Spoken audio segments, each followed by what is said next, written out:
नमस्कार दोस्तों, आज हम इस वीडियो में आप लोगों को संस्कृत में जो 7 वाक्यों में अनुच्छेद पूछा जाता है वो हम आपको कराने वाले हैं। मात्र 6 गो अनुच्छेद बताएंगे और इसी 6 गो में से आपके एग्जाम में ना 4 गो 5 गो अनुच्छेद आपको एकदम हूबहू देखने को मिल जाएगा।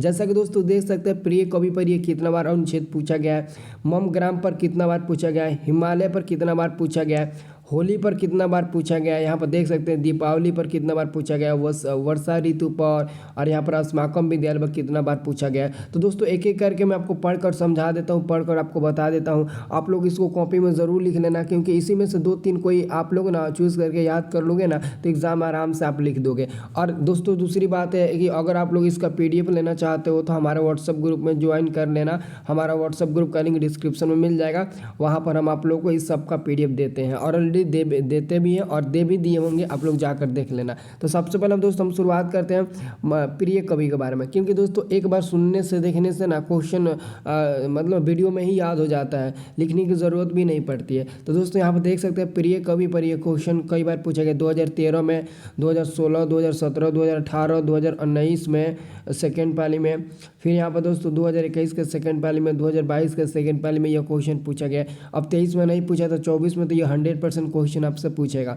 तो दोस्तों 7 वाक्यों में लिखना होता है, जैसे कि देख सकते हैं यहाँ से लेकर यहाँ तक आपका एक वाक्य हो गया, फिर यहाँ से लेकर यहाँ तक दूसरा, फिर यहाँ से लेकर यहाँ तक तीसरा, यहाँ से लेकर यहाँ तक चौथा, फिर यहाँ तक पाँचवा, फिर यहाँ तक छठा, यहाँ तक सातवां। दोस्तों बहुत ईजी वर्डों में मैंने लिख कर रखा है ताकि आप आराम से याद कर लें। जैसे दोस्तों पहला आपका सेंटेंस है, आप 7 वाक्य में यानी कि 7 लाइन में ही आप लिखिएगा। पहला आपका वाक्य है, मम प्रिय कवि कालिदास अस्ति, मेरे प्रिय कवि कालिदास है। बस यही तो लिखना है, इसका हिंदी हो गया मेरे प्रिय कवि कालिदास है। कालिदास भारतस्य श्रेष्ठ कवि अस्ति, यानी कि कालिदास भारत के सबसे श्रेष्ठ कवियों में से एक हैं। और आप तीसरा वाक्य लिखिएगा, कालिदास प्राचीन काल का राष्ट्र कवि अस्ति, यानी कि कालिदास प्राचीन काल के राष्ट्र कवि है, यही आपको लिखना है। तो ये आपका चौथा वाक्य हो गया। उसके बाद से 5वां वाक्य लिखिएगा, स कवि कुल शिरोमणि अस्ति, स कवि कुल शिरोमणि अस्ति। उसके बाद से लिखिएगा अगला वाक्य, रघुवंशम मेघदूत च अभिज्ञान शाकुंतलम कालिदास प्रसिद्ध रचना संति, यानी कि दोस्तों रघुवंशम मेघदूत ये जितने भी रचनाएं हैं ये सब कालिदास की प्रसिद्ध रचनाओं में से एक है और सबके रचना कालिदास ने स्वयं किया है। ये आप लोग को याद रखना है। अगला आपका है वाक्य, कालिदास्य देव महाकाव्य, कालिदास्य देव महाकाव्य, जैसे कि रघुवंशम कुमार संभव च संति। अब दोस्तों 7वां सेंटेंस आप लोग लिखिएगा, कालिदास महाराज विक्रमादित्य सभा कवि असित। ये आपका हो गया 7 वाक्य में। तो मेरे नज़रिए से देखा जाए ना तो ये बहुत ईजी है और इतना ईजी हम आपको बना दिए ना कि आप एकदम 100% इसको याद ही कर पाएंगे, और नहीं याद होगा ऐसा हो ही नहीं सकता है। तो मैं उम्मीद करूँगा ये वीडियो आपको काफ़ी ज़्यादा पसंद आएगा। ऐसा वीडियो आपको यूट्यूब पर हमको लगता है कि मिलवे ना करेगा। तो आप लोग बहुत सारा प्यार दीजिएगा, कमेंट वगैरह करिएगा, लाइक करिएगा और दोस्तों में शेयर कर दीजिएगा, चैनल को सब्सक्राइब ही कर लेना। अब देखो दूसरा आपका है मम ग्रामर। मम ग्रामर पर देखिए, ये दोस्तों 11 में पूछा, फिर 4 साल बाद 15 में पूछा, फिर 2 साल बाद 17 में पूछा, फिर 17 के द्वितीय पाली में उसी वर्ष पूछ दिया, फिर 4 साल बाद दोस्तों 21 में पूछा। ठीक है ना, तो ध्यान से देखना, हो सकता है ये क्वेश्चन 24 में आ जाए, 24 में, क्योंकि 21, 22, 23, 24, ठीक है ना, तो 24 में ये आ सकता है क्वेश्चन। 4 साल ये भी हो रहा है। अब देखो ये बहुत आसानी से हमने 7 वाक्य में लिख कर रखा है, बहुत ईजी है।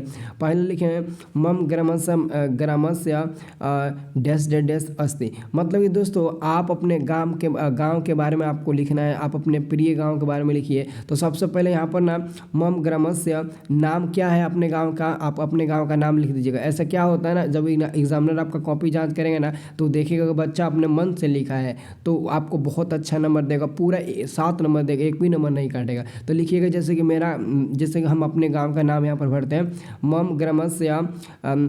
ग्रामस्य नाम मक्रियारा मठिया अस्ति। और उसके बाद से हम यहाँ पर लिखेंगे, मम ग्राम स्वच्छ निर्मल च अस्ति, ग्राम परितः कृष्णकाणा क्षेत्राणि सन्ति, अस्मिन् ग्रामे अनेक जाति जना वसंती, यानी कि हमारे गांव में ना अनेक जाति धर्म के लोग बसते हैं, रहते हैं। अत्र अत्र एक प्राथमिक विद्यालय अपि अस्ति। हमारे गांव में ना एक प्राथमिक विद्यालय है।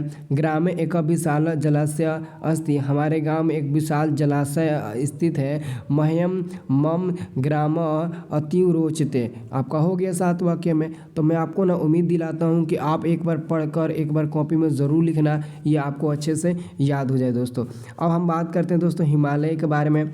हिमालय आपका है दोस्तों, हिमालय अच्छे से देखना। हम ना एग्ज़ाम के बाद ना आप आइएगा ना तो हम आपको अनुच्छेद मिलवाएंगे। और दोस्तों मैंने आपको बताया था ना, मैं जब भी लाइव क्लास लेता हूँ तो हम आपको बताते रहते हैं कि दोस्तों मैं जो गेस दे देता हूँ ना वो एग्ज़ाम में 100% टकराता है। 2022 में मैंने संस्कृत में ना 6 गो गेस दिया था अनुच्छेद, और संस्कृत में से 6 गो अनुच्छेद में से एकदम 4 गो हूबहू अनुच्छेद लड़ाता था। इस बार भी 100% गेस है। ऑलरेडी मैंने ये यूट्यूब पर ही आपको बता दिया, तो अच्छे से आप लोग देख लेना।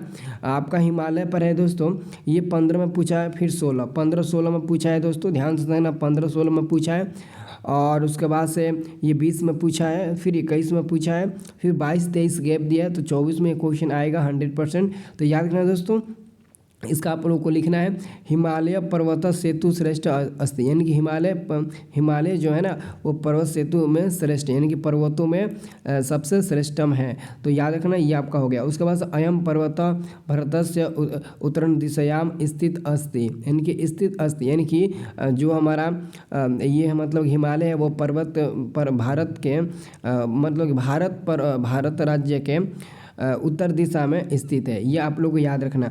और उसके बाद से पर्वतनामा राजा हिमालय पर्वत अस्ति, यानी कि पर्वतों का राजा हिमालय है, ये आपको याद रखना है। फिर हिमालयात अनेका नदा निसरती। ओके। उसके बाद से लिखना तेसु गंगा नदी अपि अस्ति, तेसु गंगा नदी अपि अस्ति। उसके बाद से लिखिएगा अस्मात् बहवः एवं उन्नता शिखरा सन्ति। फिर आप लोग लास्ट में लिखिएगा अयम पर्वत अस्माकं रक्षक अपि अस्ति। ये आप लोग याद रखना। तो सबको मैंने 7 वाक्य में ही लिखा, क्योंकि एग्जाम में ना 7 वाक्य में ही पूछा जाता है। हिमालय हो गया दोस्तों। अब हम बात करते हैं, ये हिमालय हो गया ना, अब हम आपको अगला बता देते हैं, चौथा नंबर आपको 8 को बताएंगे। हाँ, अब देखिए यहाँ पर दोस्तों एक आपके लिए गज़ब का शायरी मैंने लेकर कर रखा है। मेहनत इतनी खामोशी से करो कि सफलता एकदम शोर मचा दे।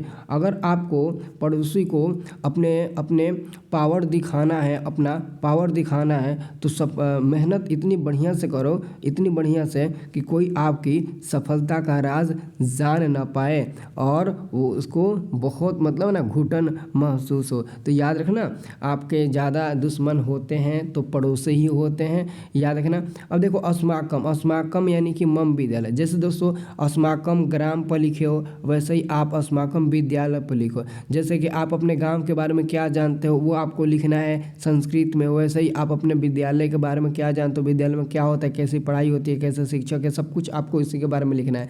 जबकि ये 11 में, 14 की द्वितीय पाली में, 16 में, फिर 19 में, फिर 19 की द्वितीय पाली में पूछा, प्रथम पाली में और द्वितीय पाली दोनों में पूछा गया। तो यहाँ पर लिखना है दोस्तों अस्माकम विद्यालय से नाम, यानी कि आप अपने विद्यालय का नाम लिख देना। अस्माकम विद्यालय से नाम RBD हाई स्कूलम ठेपहन, ये आप लिख देंगे। जैसे हम अपने स्कूल का नाम लिखे हैं विद्यालय अस्ति। उसके बाद मम विद्यालय एक आदर्श विद्यालय अस्ति। मम विद्यालय विंशति अध्यापका सन्ति। विद्यालय एकम पुस्तकालय अस्ति। विद्यालय सर्वे अध्यापका छात्रा च अनुशासन प्रिया सन्ति। विद्यालयस्य परितः वृक्षाणि सन्ति। उसके बाद से आप लास्ट में लिख दीजिएगा मह्यम मम विद्यालय अतीव रोचते। बस हो गया। और उसके बाद से आप ना आ जाइएगा वर्षा ऋतु पर। वर्षा ऋतु दोस्तों 17 में, फिर 21 में, फिर 22 में पूछा गया है। और वर्षा ऋतु भी आसान वर्डों में मैंने लिखा है वर्षा ऋतु पर भी। तो वर्षा ऋतु रागी कथ्यते ऐसा काल सर्वेभ्यः सुखकर भवति। अस्मिन् काले कृषकः अति प्रसन्न भवति। वर्षाकाले सर्वदा आकाशे मेघा भवन्ति। वातावरणं हरितमयं भवति। मेघः दृष्ट्वा मयूराः नृत्यन्ति। मह्यम वर्षा ऋतु अतीव रोचते। ये आपका 7 वाक्य में हो गया। बहुत इजी मैंने आपको लिए लिख कर रखा है। अब देखो दीपावली पर दोस्तों, दीपावली पर क्या लिखेंगे, ये 12 में फिर 18 में, उधर लंबा छलांग लगाई थी। 12 और 18 में पूछा है, फिर दोस्तों 19 में पूछा है, फिर 21 में पूछा है। तो लिखिएगा दीपावली पर, दीपावली एक धार्मिक उत्सव अस्ति, यानी कि दीपावली एक धार्मिक उत्सव है। और हम लोग ये भी लिख सकते हैं दीपावली हिंदुओं का एक प्रमुख त्योहारों में से एक है। तो दीपावली एक धार्मिक उत्सव अस्ति, दीपावली प्रकाशस्य उत्सव अस्ति। अयम उत्सव कार्तिक मासस्य अमावास्यायां भवति। जनाः स्वगृहाणि स्वच्छानि कुर्वन्ति। अस्मिन् दिने सर्वे जनाः प्रसन्नाः भवन्ति। गृहे गृहे निष्ठानां निर्माणं भवति। सर्वे लक्ष्मी पूजनं कुर्वन्ति। तो ये आपका हो गया दीपावली पर। अब दोस्तों हम लोग लेते हैं वैश्विक महामारी कोरोना पर। दोस्तों मैं उम्मीद करता हूँ कि ये दोस्तों अब नहीं आएगा। हमको जहाँ तक लगता है कि ये नहीं आएगा, क्योंकि कोरोना महामारी का बुखार ख़त्म हो चुका है। और जहाँ तक हमको लगता है कि नहीं आएगा, लेकिन फिर भी दोस्तों आप एक बार इस क्वेश्चन को देख लेना, अच्छा रहेगा।